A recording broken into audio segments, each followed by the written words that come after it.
every night some of us hear some sound. So when we wake up, we say, it's from your side. So then the other side will say, it's from the other side. But actually... nobody say ghost.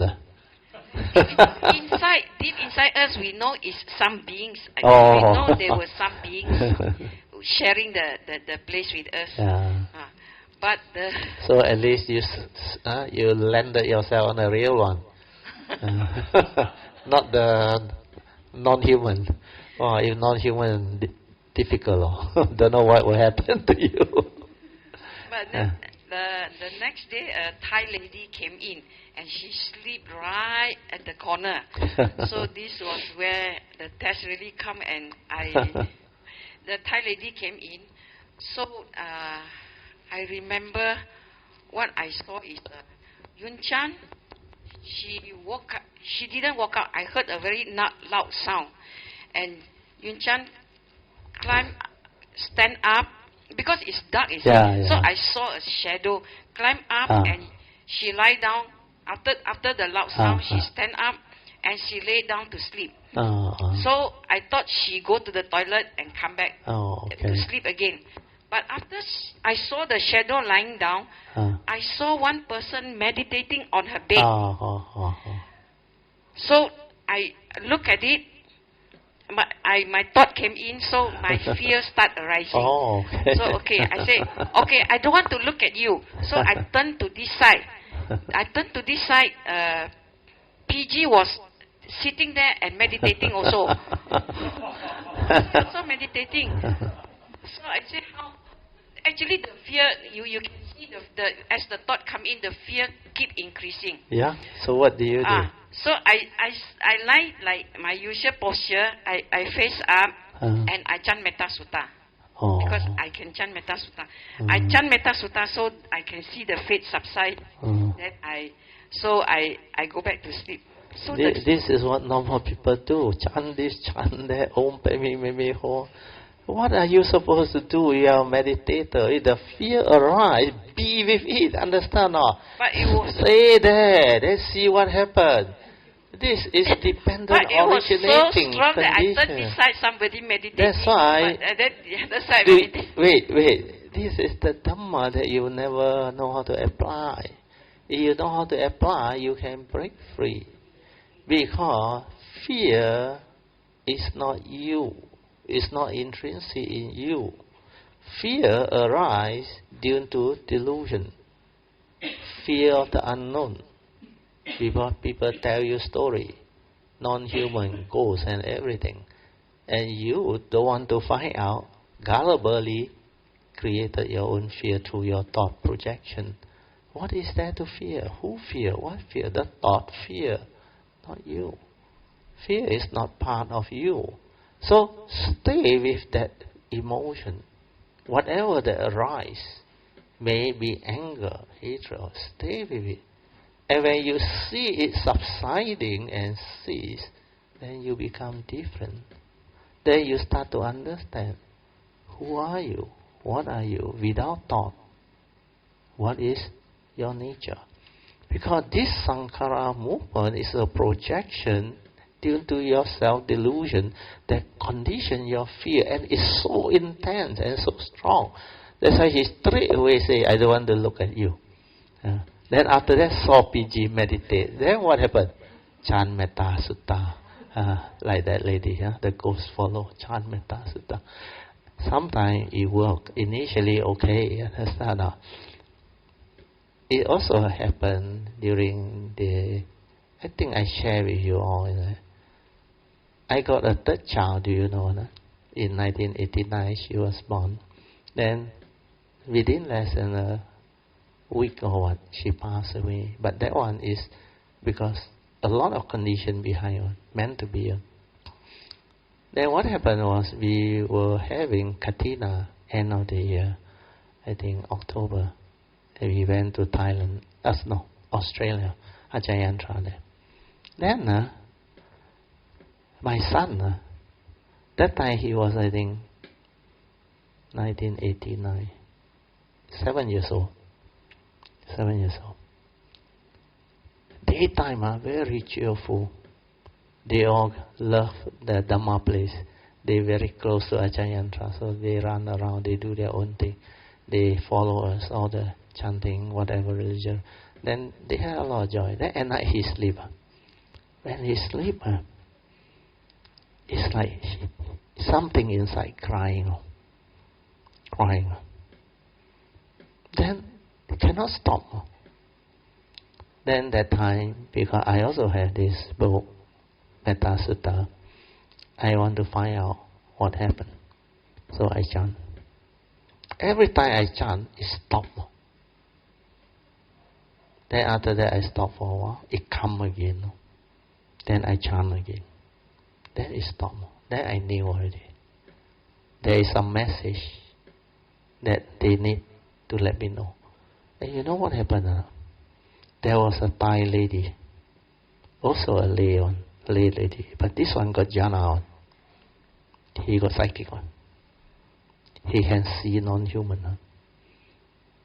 He told one of our friend, Nancy, you know, the Asahan donate that we place to Raman. He came and told my wife. He said that Thai lady say, there is something happening to your son. If you want, you can meet up with her, and she can explain to you. Then my wife came and talked to me.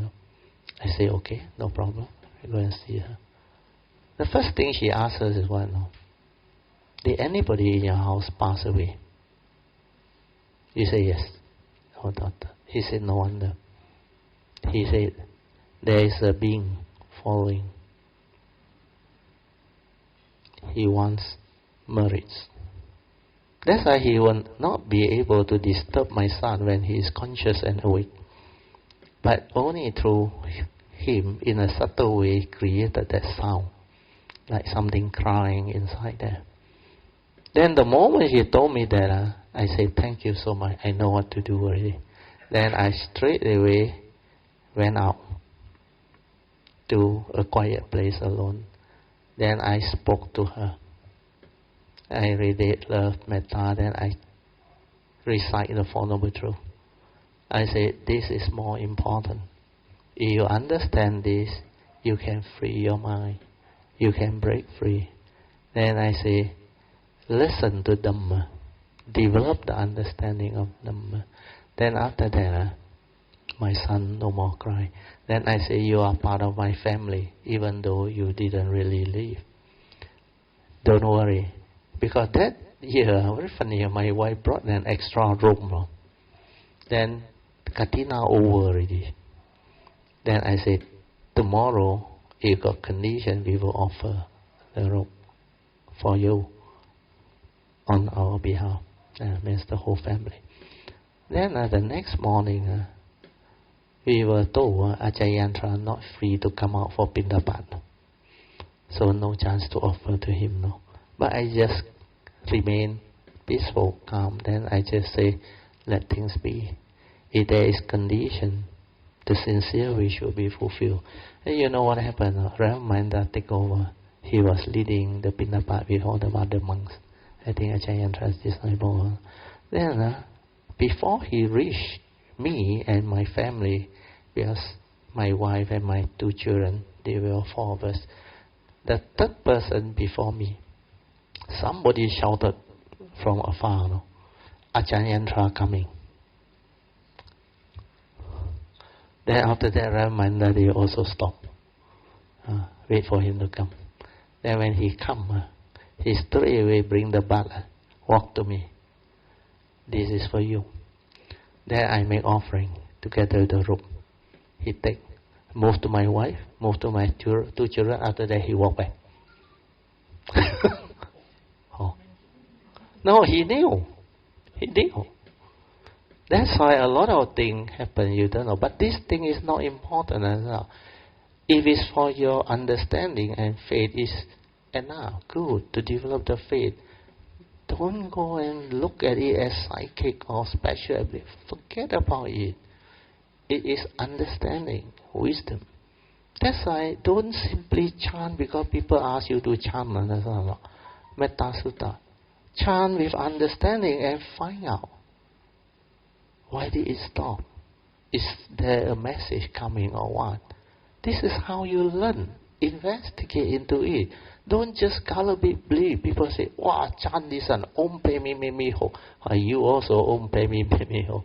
But when you are in that fear, whatever you chant, I tell you, not much effect. You only try to console yourself. If you have the Dhamma, the understanding and the wisdom will come and prompt you, and you will know what to do.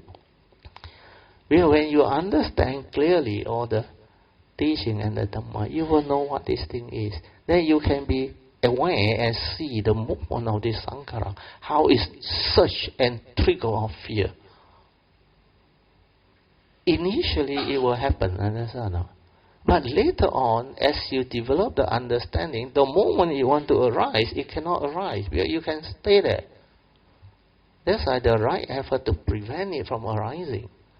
If you don't make use of all this arising to learn, to develop the wisdom and the understanding, you can never progress. You can never free your mind. You can chant. Even Namo Tassa Bhagavato Arahato, sometimes the word also missing. Because you are in such state of fear, understand? Then sometimes people want to be like, sure, shortcut.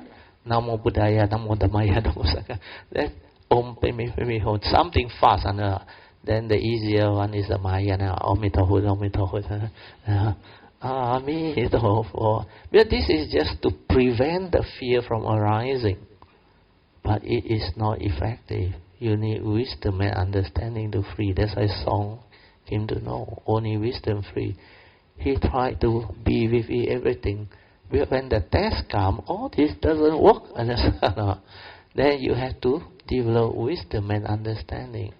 Then when the wisdom and understanding really arise, it becomes very different.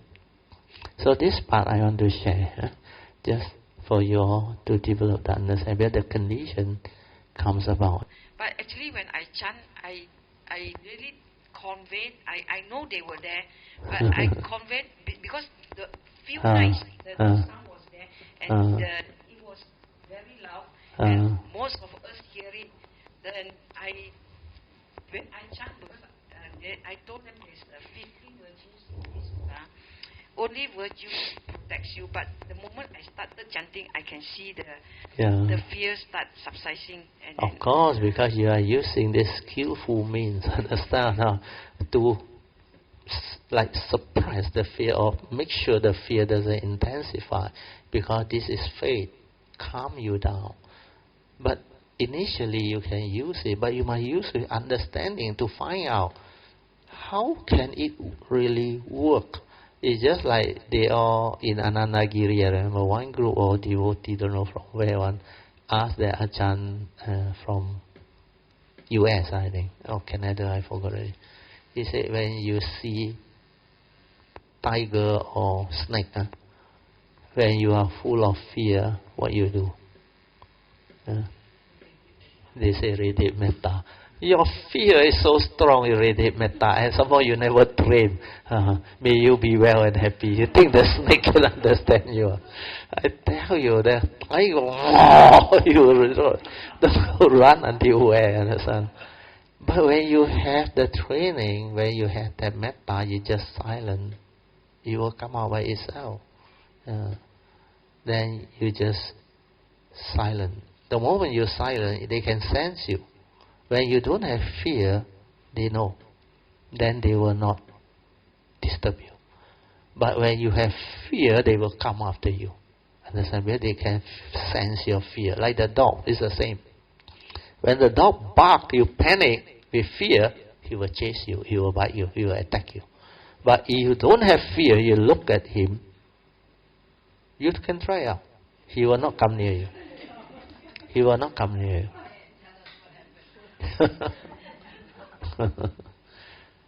A lot of things you have to learn. That's why Dhamma is to be applied in life, not to study as knowledge. And sometimes People use it without understanding, and so they heard people say, "God ghost, chant Metta Sutta." Nobody remember what I tell you. You go to a new place, you sense something cannot sleep. What must you do? Talk to them first, lah. Nobody talk to them. But actually, I tried. Nobody make friend with them. Still, they come and disturb. No such thing, one. You must know how to express it. Even Christian type of ghost also, I managed to cultivate them. Why you say cannot? There was a Christian place, a church before that. What you need is, you must respect them, understand? That I understand you are here before me. This place is yours. If we have caused you any misunderstanding or unhappiness, I'd like to sincerely ask for forgiveness. Because we are new, we are not accustomed to this place. We are not familiar with your culture here. But we are sincere cultivator of the way. We are here because we applied to come here. And Ajahn Anan here, this monastery is very good, very conducive for cultivation. And we hope you can allow us to stay with the understanding that we have permission from Ajahn Anan, and we come without harm. We come with sincerity to just practice, cultivate. We are here on a retreat, and we will share merit. We will transfer merit. We will share them with you. We will transfer them. You should learn to reach out. You talk to them like that, I tell you, they will protect you. That's why without Dhamma, you will have that type of delusion, that condition, your fear, and you don't know what to do. Because a lot of things, when you understand, it is very easy. You must respect people. It's like you go to an alien country, a foreign country. You simply do things. Even local human beings also won't let you go. They will come after you. You behave like you are in Malaysia. Or talking very loud and all those things. So cannot. You have to respect that. Sometimes you create unnecessary misunderstanding without you knowing. Just by simply saying things when you are not thankful. These non-human, they really hold on to all this and they really want to teach you a lesson.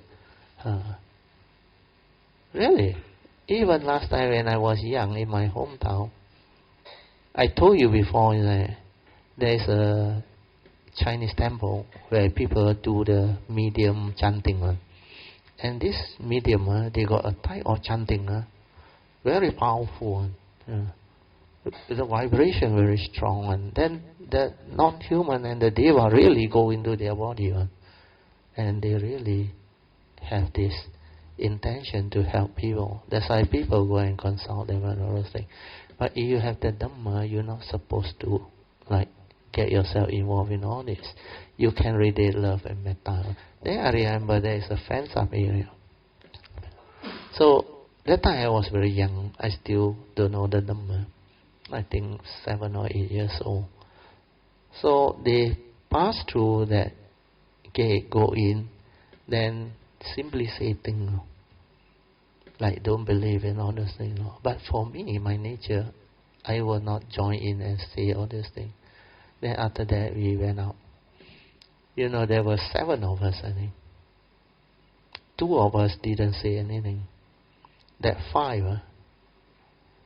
after we came out, suddenly we heard people say there's an accident outside the main road there, which is about 1/4 of a kilometer away. So, as usual, all the boys very excited, all went out. That 5 guy kena accident. Kena hit. The 2 of us, nothing happened. Already got an accident, and yet this 5 also kena subsequent accident. That's why you cannot simply say things. And a lot of things, you think nobody hear you. The non-human will hear you. Then there was another incident, I think I told you before. My brother, which is 6 years my elder, he got a friend. This guy also got a worker, Indian worker. You know, in Alostar, Indian actually can speak Hokkien or no. Then they don't believe that there is ghost, no. There is Deva, no. And they try to be funny, you know, because they were discussing in my brother's shop at the back there. Then that friend, because he know his worker can go into trance. He know because this Indian went to the medium and go into trance before. So what he did was, he said, my brother at the back there got a tokong and the house deva, techukong. So he said, bring a table, set up the altar, then chant. The Indian worker went into a trance. And you know what happened? There was that Indian worker was only, I think, 17 or 18 years old. Suddenly an old man's voice come out, speaking traditional China type or dialect or no. Something like that. Who say there is no ghost? Who say there is no devil? Come here! Oh, the sound so loud, everybody run. Except the Indian. Then when he woke up, my brother's friend asked him, what happened? I don't know. Somebody went in. He don't know. He was so tired after that. That's why you cannot simply play a fool. Don't think nobody hear you, understand? All this exists. Those who can see, the non-human are much, much more than the human being. Understand? Your population is nothing compared to that. Like when I was young, they say you go into the secondary forest or the beluga. You want to pee, what must you do? Bye, sorry, no intention. You do that, not so bad, no, you didn't offend them. But you don't do that, you simply think you are the boss or simply do your business there. I tell you, you get into big trouble. There were 2 of them who came back and the mother bring them to the medium. No? And the medium asked the mother to ask the boy, where did they go? Then they mentioned that place, the secondary forest. Then did you pee on something? Both also admitted, yes, they pee on something. He said, the non-human there, they are very angry. Either you make offering, ask for forgiveness, then transfer whatever offering to them, then they may let you go. That's why they did. Then they recover. It tormented them until they can't pee, when they reach home. Not because of prostate problem or but for no reason the non-human kacau them. So a lot of things, then sometimes it's like something went in. This thing do happen. That's why you must have Dhamma, virtue. Virtue protect. Noble Eightfold Path protect. So that you don't simply say things. Now you see the importance of right speech, right thought, right action. Simply do things, heedless like anything. Never do that. So what is important is you don't go to a bush and a tree, where this is a dwelling place, they like to dwell on. So sometimes you need to have the sensitivity. But the best thing is before you do, you ask for forgiveness first. Forgive me if I create any misunderstanding.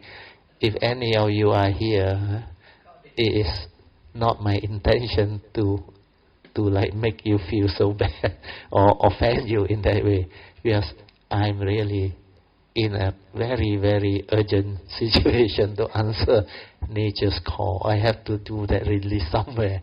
I hope you can forgive me. Talk to them nicely, so at least they will understand. But if you have virtue, they won't disturb you, they know. They actually can see your aura, your light. So what is important is, sometimes you have to tell yourself, you make them angry, they don't have fear. They will come after you aggressively because of anger. That's why don't offend people. You never know who you offend. So don't go and gullibly believe that they scared of you more than you scared of them. But then why are you so fearful? Means you scared of them because you cannot see them, understand? And your thought project.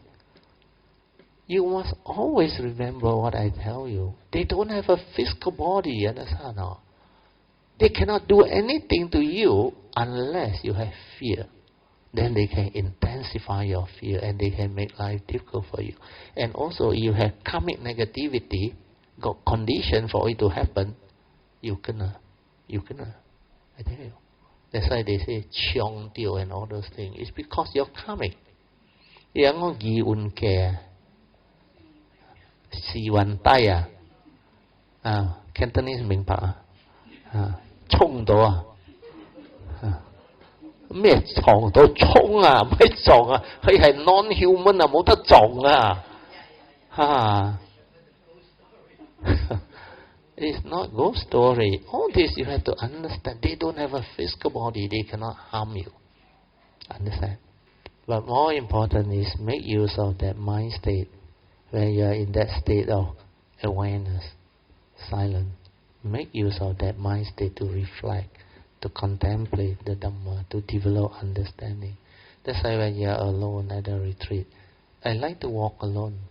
I just walk in a very natural, relaxed manner, like going for an evening walk. Don't be tense. Don't be like trying to do walking meditation. Forget about all those things. That one is not the free mind. That one is the thought trying to do. Forget about it. That's why finally she understands when she go for just a slow walk or whatever, then naturally he feel light and all those things. But it's not the experience, understand? Don't equate the experience as you have progressed, you have the ability to be in that state. That is just a conditioned state too, even though it's a free mind. But you need to use that to reflect, to contemplate, to develop the clear understanding of the Dhamma. That is where wisdom will arise. Understand? So I realize a lot of people have this tendency. They are very happy with the conditioned state. Means they are able to be in that state. It doesn't mean anything if you don't know how to use it to develop understanding, to benefit your cultivation. If you can make use of it, then it's good. Well, this is supposed to be your state of mind throughout the day, understand? Not only in a retreat. In a retreat is for you to stabilize until your mind enters sati. But if after that you come out, within a few days you lost that ability, means it's just that moment, that setting, that condition. After that you cannot develop it. Means you have not really developed the stability until mind enters sati, until it can be a part of your nature. Until throughout the day you are aware.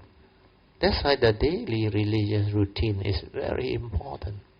Do it until you are heedful. Heedful means ever mindful, constantly cultivating the willful path.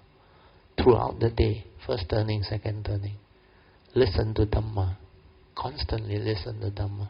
Reflect, contemplate, inquire. Straighten your view.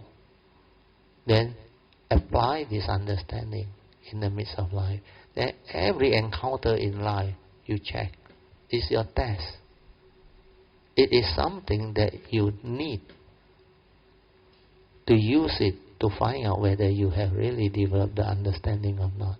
If you cannot stand up to all these tests in daily life, means you are still far from the cultivation. The moment you have the understanding and transform, you will know. Because a lot of things will be different. Like when you just sit on you no longer react and you can allow it to be. That is one of the signs that you have improved. But there are a lot more in cultivation. Initially, this is the first few things that will happen to you. But later on, as you develop more and more understanding, strengthening of you will have a lot of joy. Understand? Then you are like very simple, full of humility. Whatever people do, you can like forgive people or say it's okay, never mind. Sometimes you can even tell them it's my fault, don't worry. Or you can say, oh, nothing, it's okay. Just let things be. Or you can talk to people, where are you from? How are you today? So a lot of these kind, gentle, and pleasant speeches, you can only arise that you have cultivated Noble Eightfold Path. You have reflected and contemplated on the four right effort. The first two is to deal with unwholesome thought. The third and the fourth is wholesome thought, wholesome action, wholesome speech. You need to cultivate them, right effort, to cultivate them. The virtue that are still not in you, the right thought, right speech, right action, and right livelihood that are still not in you. Develop them, cultivate them, then refine upon them, perfect them. So these are the Noble Eightfold Path cultivation that you have to go through. Then when you have that, you can apply it in the midst of life. Then it becomes your part of your nature. You have the embodiment of this Noble Eightfold Path. Right speech, right thought, right action, born of right view. You can act it out. Means you hold the embodiment of this Noble Eightfold Path understanding, and the power factor is with you, where you have reflected, contemplated, cultivated. So cultivation is a process that you have to develop over a period of time. Then you stabilize it. The last 3 Thursday talk are very good, very important. Lesson 75, especially the last Thursday talk. Last Thursday on 19, read the short note also, the 19th of September. Very good. That one summarized to you all of meditation. Then you will see why people cannot do it, where they are using thought-based meditation, very gullible. Okay, I think we better end. Sadhu, sadhu, sadhu. So at least today is a bit different, even though we talk about ghosts and other things. But it's something meant to be. Maybe it's time for some of you to learn, so that you can develop a clear understanding. You should go and listen to this again, so that you know how to handle ghosts and non-human, so that you know how to develop the understanding of the meditation when you are faced with this so-called thought projection leading to fear and other things.